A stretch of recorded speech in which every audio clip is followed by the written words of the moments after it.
Student, welcome to my channel. So previous lecture में हमने chemical equation और chemical formula को पढ़ा था और हमने ये भी समझा था कि किसी भी केमिकल फार्मूला को लिखने का मेथड क्या होता है। हमने कुछ आयंस को डिस्कस किया था और मैंने आपको बोला था कि वो सारे आयंस आप याद कर लो और मैंने आपको कुछ क्वेश्चन भी प्रैक्टिस कराया था। तो आई होप आपने उसको प्रैक्टिस किया होगा। तो आज के लेक्चर में हम बैलेंस केमिकल इक्वेशन को पढ़ेंगे। So basically balance chemical equation क्या होता है, क्यों ज़रूरी होता है और उसके लिखने का मेथड, किसी भी केमिकल इक्वेशन को बैलेंस करने का जो मेथड होता है उसको समझेंगे। तो चलिए स्टार्ट करते हैं। तो सबसे पहला जो टॉपिक है बैलेंस केमिकल इक्वेशन।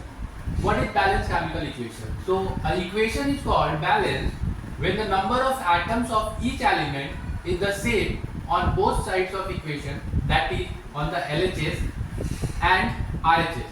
तो किसी भी इक्वेशन में बैलेंस तब होता है वो जब number of atoms of each element, मतलब जितने भी एलिमेंट हैं दोनों साइड में LHS और RHS दोनों क्या होंगे, वो सेम होंगे, सेम नंबर ऑफ एटम्स होंगे। तो वैसी इक्वेशन को हम लोग बैलेंस केमिकल इक्वेशन बोलते हैं। एग्जाम्पल के लिए, example suppose this is the element A2 and this is the element B। एक मैं इक्वेशन यहाँ पे लिख रहा हूँ, A2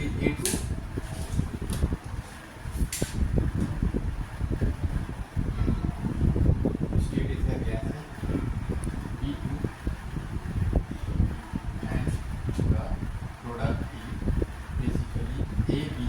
तो यहाँ पे 2A गैस।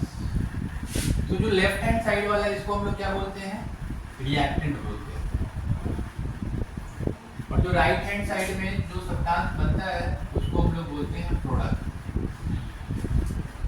तो यहाँ पे आप देख पा रहे होंगे, अगर हम इसको देखें, एनालाइज करें, तो LHS जो लेफ्ट हैंड साइड है उसमें जो number of atoms A is equal to 2, number of atoms B is also 2, यहाँ पे भी 2 है, यहाँ पे भी 2 है, और राइट हैंड साइड में भी हमारा जो number of atoms both A and B is equal to 2, मतलब दोनों साइड क्या है, इक्वल है।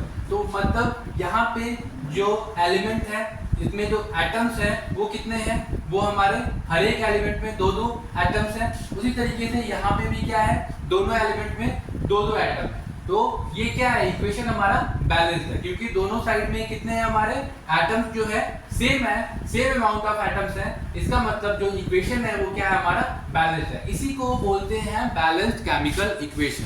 अब सवाल ये है कि केमिकल इक्वेशन को जो है बैलेंस क्यों करना होता है, why it is required to balance. The question is why balance, why balance.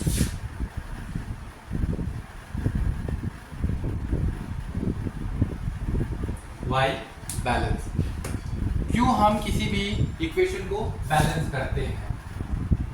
तो सबसे पहला जो पॉइंट है, total mass of reactant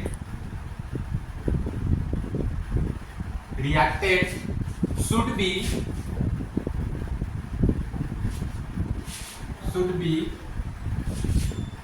equal to total mass of the product. So total mass of the reactant should be equal to the total mass of the product. यहाँ पे मैं equation फिर से लिख दे रहा हूँ, जैसे कि ये हमारा A2G plus B2G equal to 2AB and CG।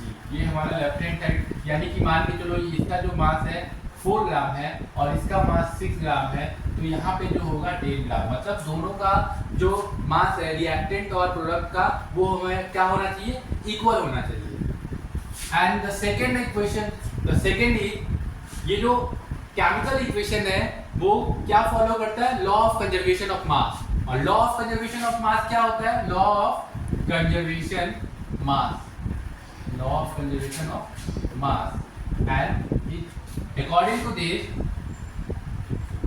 mass can neither be created nor be destroyed under ordinary condition।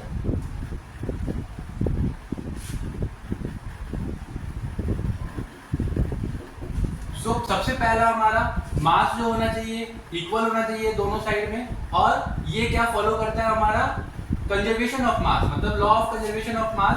मतलब हमारा मास जो है, law of conservation of mass क्या बोलता है, मास can neither be created nor be destroyed under ordinary condition.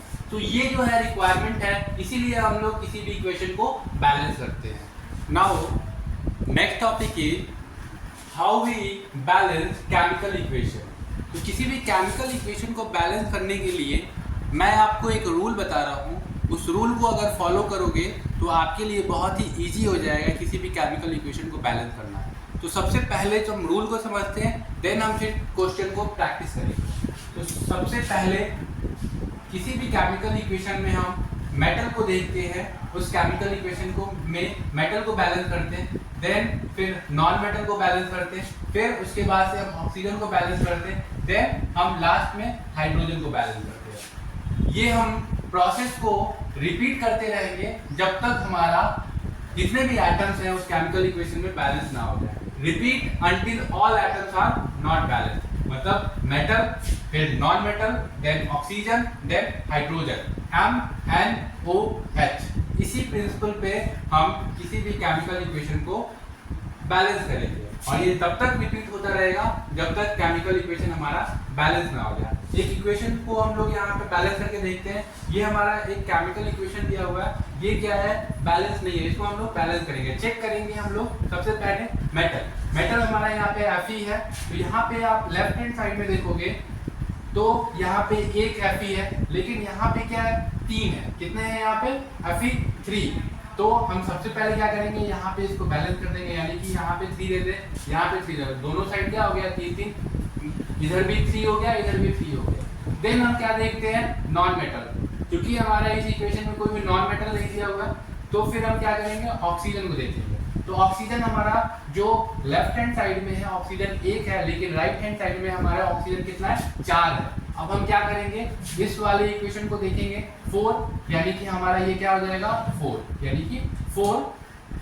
तो हमारा यहाँ पे जो लेफ्ट हैंड साइड में 4 ऑक्सीजन हो गया, और यहाँ पे भी ऑक्सीजन क्या हो गया, 4 हो गया। लेकिन यहाँ पे आप देख सकते हो, जब हम हाइड्रोजन को देखेंगे तो यहाँ पे जो हाइड्रोजन है वो कितना है, 2 है, और यहाँ पे हाइड्रोजन कितना हो गया, 4 2 जा 8। तो हम क्या करेंगे, यहाँ पे 4, तो ये कितना हो गया, इधर हमारा हाइड्रोजन 4 2 जा 8, और यहाँ पे भी क्या हो गया, 4 2 जा 8। अब जो है हमारा ये इक्वेशन बिल्कुल बैलेंस्ड हो गया। अगर आप इस यहाँ पे लेफ्ट हैंड साइड में वाले एलिमेंट को चेक करोगे और राइट हैंड साइड वाले एलिमेंट को चेक करोगे, तो यहाँ पे भी 3Fe है, यहाँ पे भी 3Fe है। यहाँ पे हमारा ऑक्सीजन कितना है, 4 है, यहाँ पे भी इस वाले में भी ऑक्सीजन 4 है, यहाँ पे हमारा हाइड्रोजन कितना 8 है, और यहाँ पे हाइड्रोजन 8 है, यानी कि ये केमिकल इक्वेशन हमारा बैलेंस हो गया। सो नेक्स्ट क्वेश्चन, यहाँ पे एक क्वेश्चन है जिसको हम प्रैक्टिस करेंगे।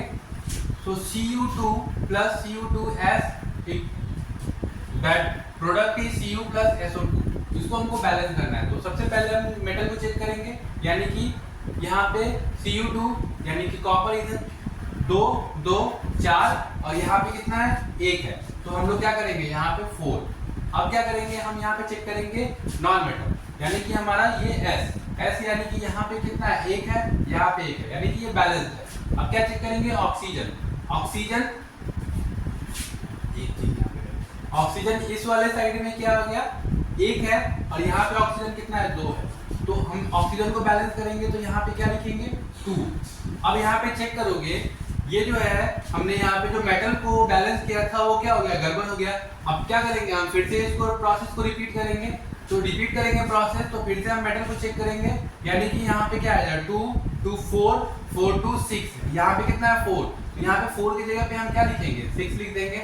इसके बाद फिर से हम ऑक्सीजन को चेक करेंगे, यानी कि ऑक्सीजन यहाँ पे कितना है 2 है, और यहाँ पे नहीं सॉरी, उसके बाद हम लोग नॉन मेटल को चेक करेंगे। नॉन मेटल हमारा कितना है, यहाँ पे लेफ्ट हैंड साइड में 1 है, और हमारा यहाँ पे कितना है राइट हैंड साइड में भी 1 है, यानी कि दोनों जगह सेम है।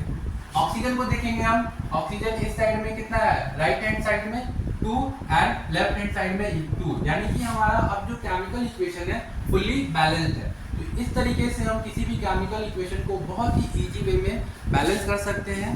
आपको बैलेंस केमिकल इक्वेशन करने बहुत अच्छे से आ गया होगा। मैंने आपको रूल्स बता दिया, उस रूल्स को फॉलो करते हुए आप किसी भी केमिकल इक्वेशन को बहुत ही इजीली बैलेंस कर सकते हो। तो आज के लिए इतना ही, मिलते हैं कल। Have a nice day.